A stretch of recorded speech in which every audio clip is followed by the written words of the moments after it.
personnages les plus effrayants de son œuvre. Depuis le musée Art et Histoire de Bruxelles jusqu'aux terres éloignées du Pérou et du Chili, se dessine un formidable voyage scientifique pour comprendre enfin le mystère de la momie Raskar Kapak.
Bonjour. Ah, bonjour. Tu es Basile, c'est bien toi qui m'as écrit pour en savoir plus sur la momie de Raskar Kapak? Et c'est vous qui avez entamé les recherches sur la momie? Tout à fait, c'est bien moi. Si tu veux, on peut aller la voir. Voilà, ça c'est la momie donc AAM 5939, qui est son numéro d'inventaire ici dans le musée. C'est la vraie momie que Hergé s'est inspirée pour les 7 boules de cristal? Oui, c'est celle-là, c'est celle que tu vois ici.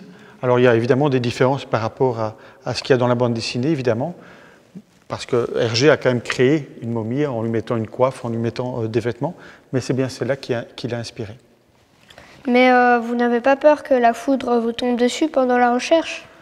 Écoute, je ne suis pas tellement superstitieux, mais c'est vrai que depuis 2 ans que je travaille sur cette momie, il y a eu plusieurs incidents, comme un incendie dans un train, la foudre qui est tombée sur un ami et plusieurs fois des gens malades, mais c'est peut-être que le hasard. Je ne sais pas si la malédiction de Raskar Kapak existe vraiment.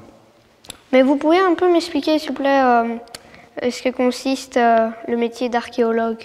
Alors, c'est assez long, c'est compliqué. Il y a plusieurs types d'archéologues. Il y a des archéologues que tu vas voir sur le terrain qui vont faire des fouilles, d'autres archéologues qui vont plutôt travailler sur les objets de musée. Ici, c'est un peu les deux, puisque à partir de cette momie qui se trouve dans un musée, on a essayé de retrouver son origine. Et donc, on a été faire des différentes études dans les hôpitaux. On a fait des scanners, on a fait des prélèvements pour l'étudier, mais on est aussi retourné au Chili, comme tu as pu le voir dans un journal. On est retourné au Chili et au Pérou pour mieux étudier cette momie. Mais tu auras la chance de voir toutes ces informations dans un documentaire.